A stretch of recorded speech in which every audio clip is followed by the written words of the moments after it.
What's up, everyone? Matt Kajeski here, back again with the Odd Shopper channel, bringing you some college football, some holiday college football. We're talking bets on December the 24th, Christmas Eve. Happy holidays to all of those of you celebrating. We'll dive into everything you need to know from a betting perspective. And before we get started, make sure to hit that thumbs up button, subscribe to the channel, and hit the notification bell so you know when this and all other content goes live. Those of you listening on podcast, please leave a rating, review, and subscribe over there. That helps us a ton. So thank you if you've done that. Otherwise, we are also brought to you by BetMGM. Let me not forget, phenomenal offer for you guys, and one available only for a limited time. We'll talk about that later. But without further ado, let's jump into this game.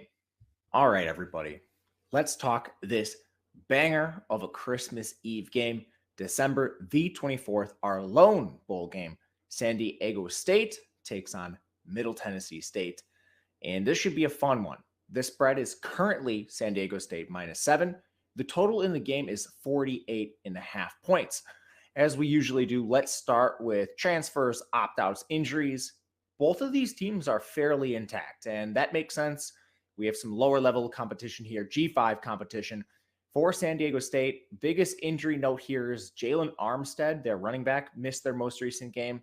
Not really anticipating that being a huge deal. This is a team that basically rotates 4, sometimes 5 backs in and out of the offense. So that shouldn't be a huge deal for this team. And then they did lose CJ Baskerville, a safety. He transferred to Texas Tech, appeared in 8 games this year, played 467 snaps, a part-time player for this team, but he won't be there either. On the Middle Tennessee State side, another team mostly intact. They lost guard Seth Foley to transfer. He only played 209 snaps in 6 games this year, so another more rotational type player for Middle Tennessee State. So diving into the game outside of opt-outs, it's a very interesting stylistic matchup and basically 2 polar opposite teams. San Diego State, they rank 126th in pace. They are the fifth slowest team in college football, and they only throw the ball 42.9% of the time. That has dropped even further with Jalen Mayden under center. Remember, they started the year with Braxton Burmeister. That didn't work. They converted Mayden, who was the safety for them, back over to quarterback. He's now basically primarily a dual threat, but a little bit of passing upside for him as well. He's an explosive athlete, and he played quarterback previously, so he's not a complete zero as a passer. And they're going to try to run the ball. That's the exact opposite of Middle Tennessee State, who is 12th in pace, and they pass 55.3% of the time. They run a pseudo air raid offense. Now, looking at level of competition for both of these teams, it is pretty suspect. Middle Tennessee, especially down the stretch here, they've had some very questionable games. They only beat FIU by 5 points in their season finale, barely won the game, only had a 58% post-game win expectancy against Charlotte. They lost to Louisiana Tech. They beat UTEP by 11, and they had a couple losses before then that are serviceable. UTSA, UAB, and Western Kentucky, those are good teams. But ultimately, when they did play down in competition, they lost some games like Louisiana Tech, and then they played others that were more competitive than they should have been, Charlotte and FIU. Looking to San Diego State, it's kind of a tale of 2 seasons. You had the Burmeister start to the year where they just definitely did not live up to expectation. Lost to Arizona, played relatively difficult non-con outside of Idaho State, lost to Utah. That's going to happen. They beat Toledo in a game they should have lost. But then once they got into conference play, they lost to Boise. They beat Hawaii by 2. And then they started to turn things around. Towards the end of the year, especially at the end of the year, they had a loss to Air Force, which they actually had a 56% post-game win expectancy. They win that game more times than not. They beat down New Mexico. They beat the corpse of San Jose State. They beat UNLV by 4 and injured UNLV. So the body of work isn't great either. 2 teams with a questionable body of work. So diving into the stylistics, we know how these teams want to play. How does it match up against the opposing defenses? San Diego State, again, they're very run heavy. Well, that's actually the strength of Middle Tennessee State's defense. They're 47th in run D, 55th in pass rush. Their defense isn't bad.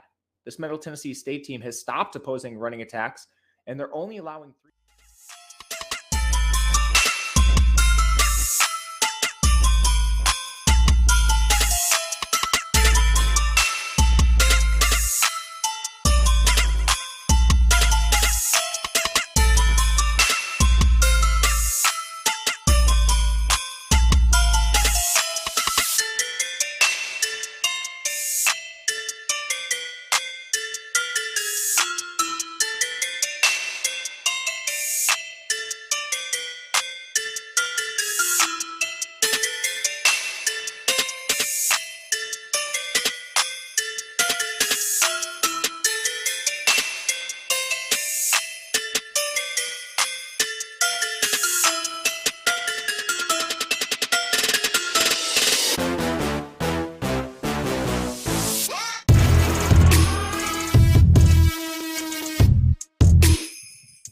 Yep.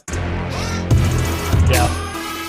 Anyways, that's the way I'm feeling just looking at these lines right away off the bat.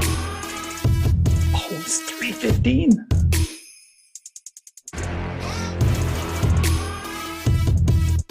I'm sorry. Are we live? Lights are hot. Oh, I'm sorry. I was waiting for you. I thought I missed you staying there. Get your shit together. Unbelievable. It's one of those days. Is it Friday? Is it Monday? Is it Thursday?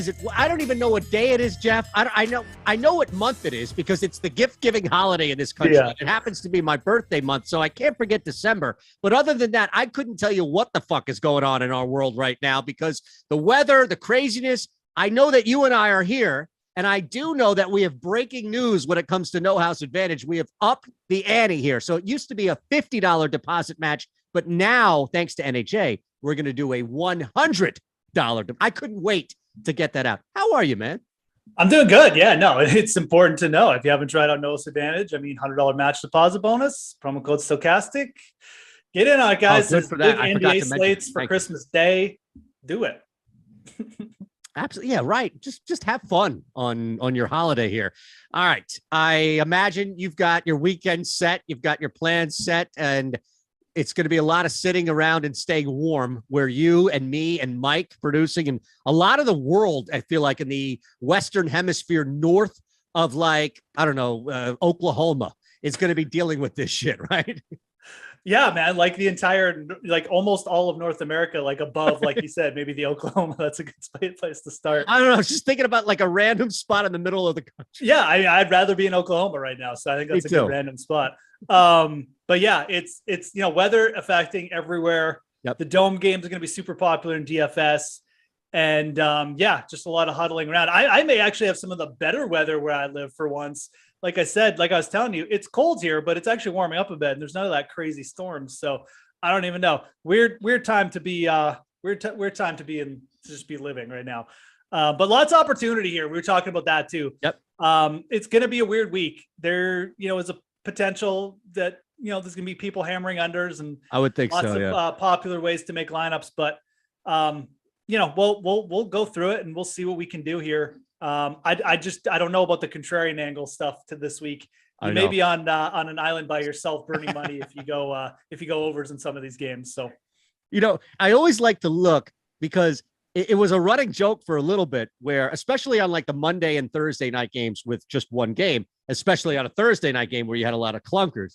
But the running joke was like, yeah, we got all these unders except for like 2 or 3 overs, but they're all over interceptions, right? Like they're interception props. Yeah. I did find one that seems to be popping up optimal as an over. That's not a passing interception prop, but to your point, Geoff, I think it's the only one that's popping up optimal down from 10 to like 5-point plays for us. And that is over Byron Pringle, 18.5 receiving yards. So you don't even need to be contrarian, but that's it. Like that's the only one that we got right now that seems to be popping up optimal. And that's Pringle.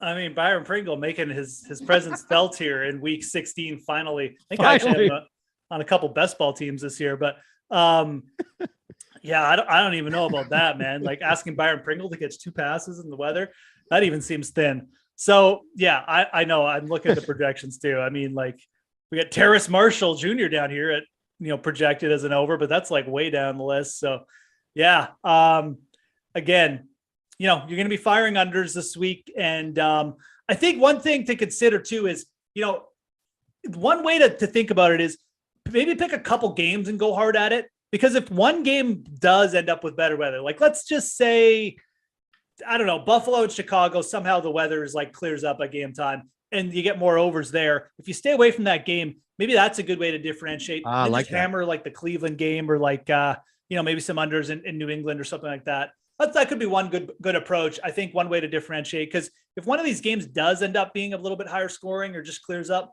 that'll probably bust a lot of lineups. So still always ways to think about things and approach things, just a little bit of a different approach this week with what we're dealing with. Yeah, man. And that's the thing where I think the easy answer to your proposition would be find a game like Carolina, for example, right? Where the weather shouldn't impact that game. I don't think it's going to rain or I don't know what's going on in Carolina, but not just cold. It's just cold, right? Yeah. That's all, yeah. right? But I like what you're thinking because you're taking it an extra level, which is you're essentially, and I hate to use this term, but you're essentially going contrarian to the weather to an extent where you're saying, all right, it can't be as bad as it is across the board. Now you just need to identify which one of those games is, because you're right. That in its own right, I think, because people are going to pound under anytime they see snow, wind, etc. That's actually a really good strategy, I think, as a whole. Yeah, and I don't don't even think you need to take overs, like even go Right. like take overs, and you just avoid it. Just she's like, okay, this game looks like it could be good. Let's just not go to there, because there is a ton of overs we can or unders we can take. Like, I mean, we can start talking about some of these, but like my favorite is probably Andy Dalton under 1.5 passing touchdowns. I mean, I bet him under 0.5 passing touchdowns already. Wow. It's at plus money at like really solid odds. Shocked that you could get plus money on that. You can have Taysom Hill running here. You may have 10 forward passes in the entire game attempted. Like that's the kind of weather you're potentially dealing with this week. So, Andy Dalton, again, like he may get some of his snaps cut back. Like he may not even play in the red zone. Who knows? So I think there's all kinds of opportunity there. I think that's a really good one. Fields is kind of a similar situation. I mean, we actually have Fields projected as the better under, but I like both of those. And I think those are probably the two worst weather spots, Cleveland and Chicago. Like those are spots where I'd be comfortable hammering like multiple unders. So starting out with one or both those guys, I think a fine way to go. And then, again, working down from there. Also have Watson there with a 1.5 passing touchdown prop. There's more chance that Watson somehow maybe throws a couple to Njoku or something, but it's still projected up there. And something that you could certainly use as well. Yeah, I like the feel. I mean, both of them make a lot of sense, Dalton, in that spot. I wonder if there's any correlation, because we love on site, and rightfully so, because of the matchup and the weather and just how difficult it's going to be to move the football we anticipate in general. But the Fields under, and then we have Montgomery under rushing. That's rushing yards. Yes, 63.5 rushing yards. You have a similar situation playing out with Andy Dalton going under the 65.5 rushing yards for Kamara. Now, I really like going under Montgomery because I think Fields and this offense is just going to be difficult to do much. And it's not even so much Buffalo. I saw that offense, and the Eagles defense just was not involved in that football game.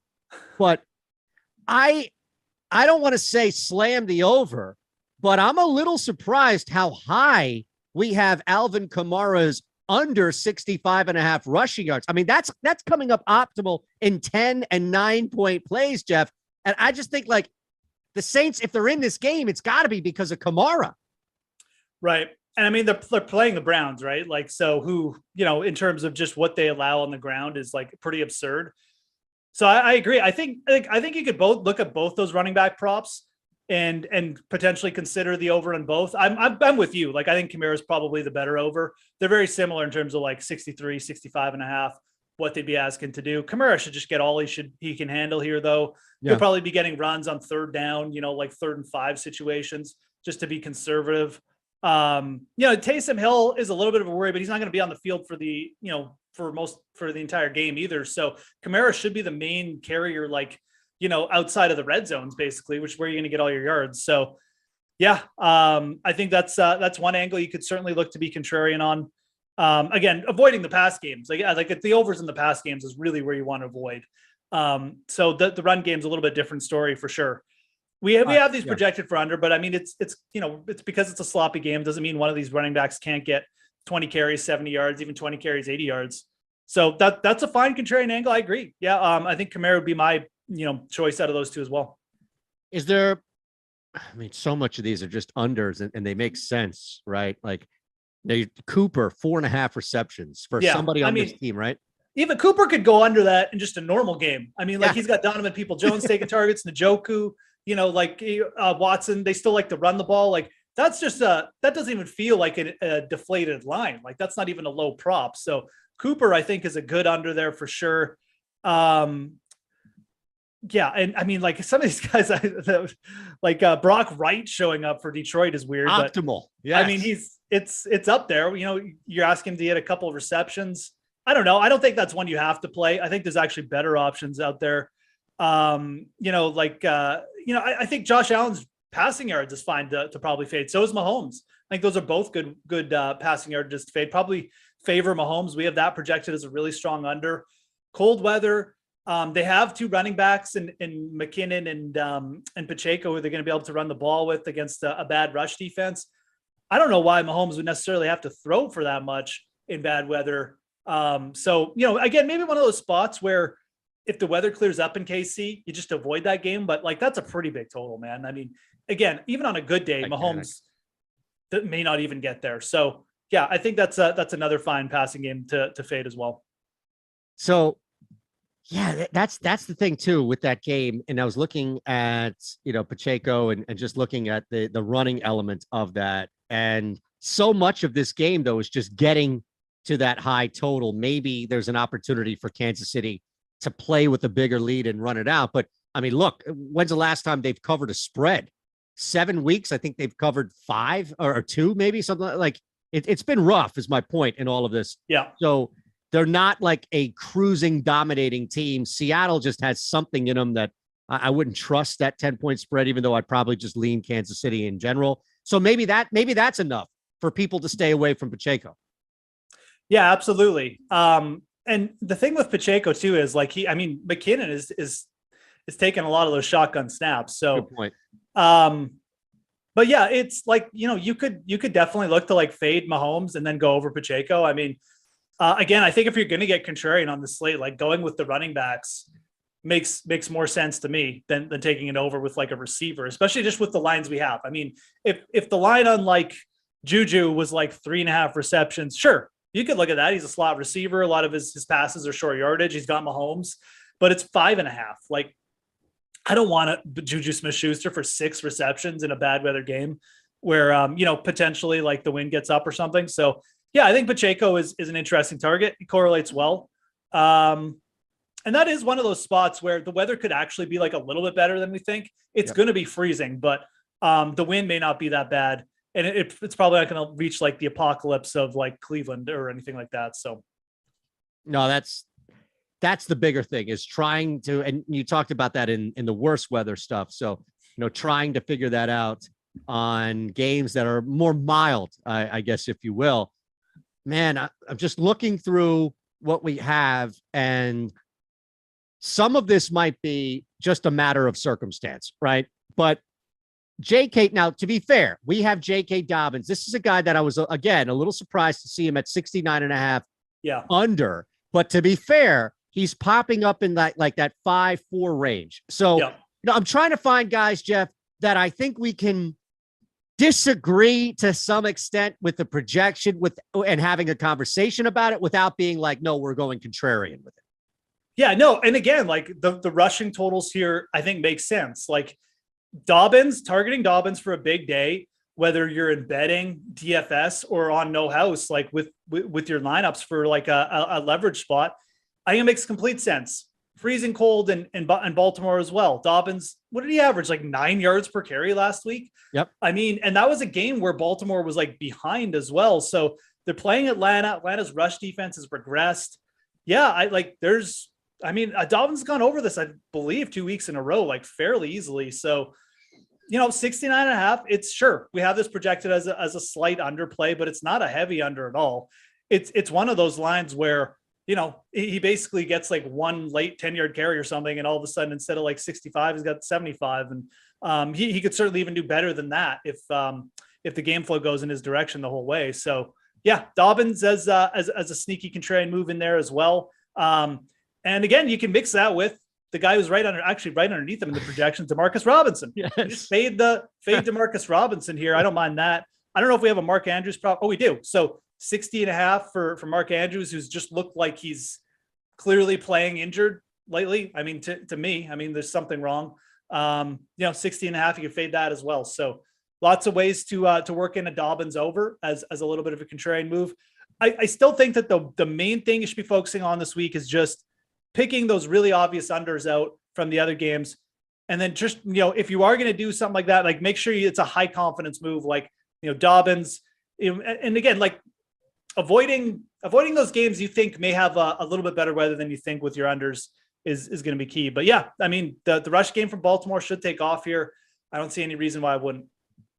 Is there anything else in either a game? Maybe there's another game that you think, and we're looking at this early slate here.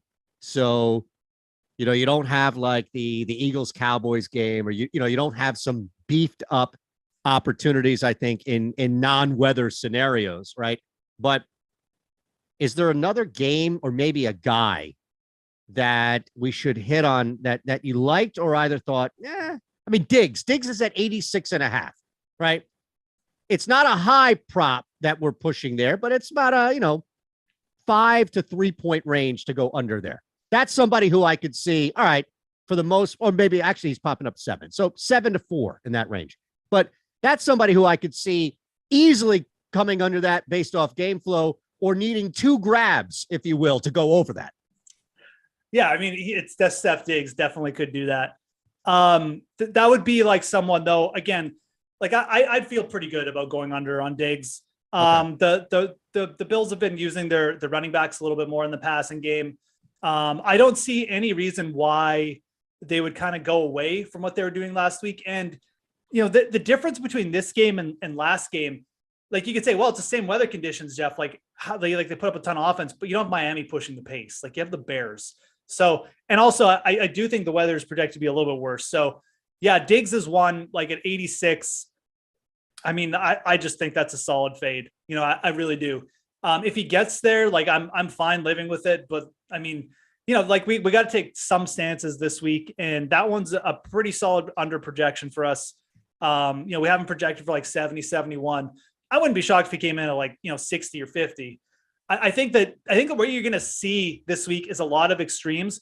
Like some of these numbers may seem low, but you may have guys like just come in like 30, 50% under their props. Be like, oh man, like that wasn't even close. So you could also see some, like a game or two, like I said, be the other direction. Like, oh, like why were the props so low here? The weather isn't that bad. Yeah. I think that could happen too, which just makes this such a tricky week. But for the most part, I would really still be leaning towards like going heavier on the unders, and Diggs is another guy. There's like a couple indoor games. I mean, one dude, and again, I don't know how much, again, like when there's this many sort of obvious plays on the board, you don't want to wreck your lineup by like trying to get too fancy, but like the Minnesota Giants game, I mean, Darius Slayton is a guy who, when he's seen 8 or more targets over the last, like, let's say couple months, he's basically averaged like 70 yards a game.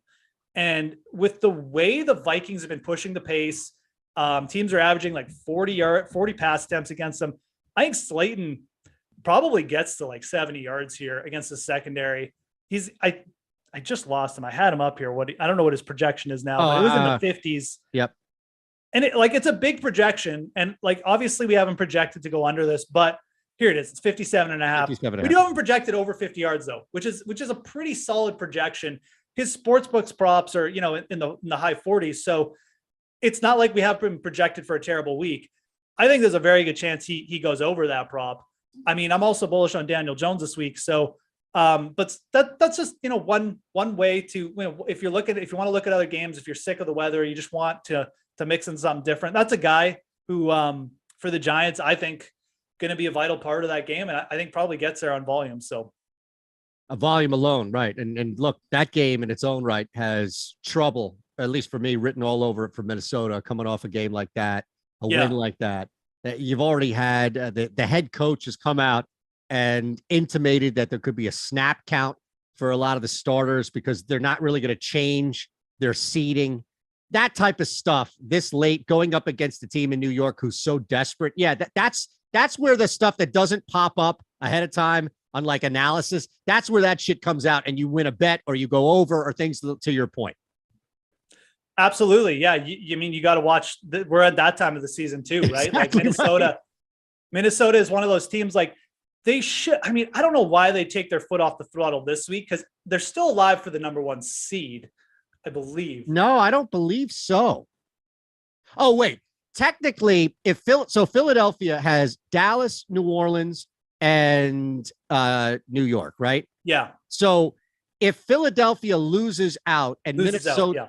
Minnesota wins out, I still think Philadelphia has the tiebreaker head to head, correct? Yeah, but Mike Lawrence is our producer, and he's also a bird head. So he's going to correct me if I'm wrong. I think if Minnesota wins. Right. So that's it. Like there's no other tiebreaker they go to after the head to head, correct? Geoff got this smirk on his face like he's about to drop a info nugget on us and be like, see, you idiots were wrong. So no. Okay. So the Eagles are 13-1. The Vikings are 11-3. So if the Vikings win out and the Eagles lose out, the Vikings have the better record. Oh, right. That makes sense. So they can't. So we failed on basic math, Lawrence. Where were you on that one? Okay. That's why the Canadian, yeah, if they're tied. No, you guys are right. It's you the Canadian on the damn metric system got it right. Anyways, my point was, yeah, they're probably okay this week, but you never know. Like you said, I mean, this could just be a natural letdown spot for them too, right? And then the coach decides to pull players anyway. So who knows? I just don't know why he would say that, to your point. Like, why even come out and hint at that? It's like we have 3 games left. I mean, it's like... This is the earliest any team has ever even thought about sitting a guy.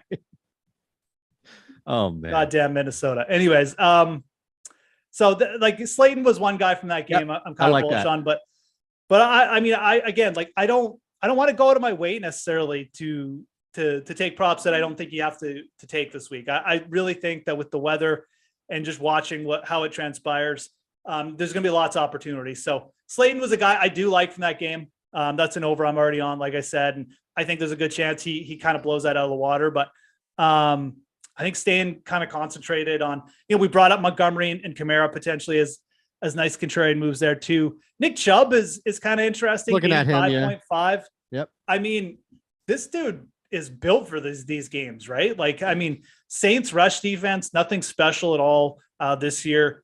I think Chubb is another running back you could potentially mix in. And that's the kind of nice thing. Like, a lot of people will have the chalky unders on the pass game, but if people get too underish, I guess, they may miss out on like the rushing totals. So lots of different ways there to kind of mix and match, I guess. Anything else, any love for Tommy Tremble or KJ Osborne? Like, is there any value on NHA to target guys like Osborne, for example? He's at 3.5 receptions. Right. I don't know how he gets to 4 in this game unless this is a 52-53 attempt game for Kirk Cousins and he's just unloading an automatic clip. Yeah, he does have a lot of interference to work with, just in terms of Hawkinson, Thielen, even the running backs. We have a projected there. I mean, again, like, I think that's fine just to work in as a low point play. I think the only reason you'd even, I think, let me put it this way. Osborne to me is either an under or I leave him out. I'm not going to play the over. Like, there's just too many other options. You could have a 52-50 game and he could still not hit the over. Like, Thielen could get like 10 passes, right? So yeah, he's either an under or leave out. I don't mind him as a low point play. I think that's a good one to pick out. I already mentioned Andrews and Demarcus Robinson. Feel pretty comfortable on unders on those guys. Let's see here. We mentioned Diggs. I'm just going up the board here. Marquez Valdes-Scantling is another player. Like, his yardage total. I mean, like, Scantling is, he gets his yards either like the big player, or he doesn't. Like, he gets like the 20-30 yard pass. Asking him to come down with like 2 big plays in this game, that might be asking a little bit too much. So I just don't know if they'll need him. That's actually a player I'm pretty comfortable fading. I know the yardage prop doesn't look big, but we haven't projected well under that. He's high up, a pretty high up play. I actually like that under quite a bit. Probably even, I don't want to say like it more than the Juju under, because Juju is reception prop, but I do like that play as well. I think what you see from the Chiefs, a lot of McKinnon, a lot of Kelsey, and if anyone's going to be catching passes, it's going to be Juju. Awesome, brother. All right. Enjoy your weekend. happy holidays to anybody and everybody out there who is celebrating a gift-giving holiday in the month of December, wherever you are. Doesn't matter if you're snowed in Buffalo, Canada, or Philadelphia. I hate to just wash over the entire country. It's Canada. I mean, you are in a region. Like, you do have areas, right? So it's not just like one country. That's such an American thing. Buffalo, Provinces. Philadelphia, and Canada. Provinces and territories. We have provinces and territories. Right. Yeah. Right. So I didn't. We got I like didn't know it got 13 of into them, states. supposedly. I don't know, man. But Have fun in Manitoba. We'll see you, Geoff. see you, man.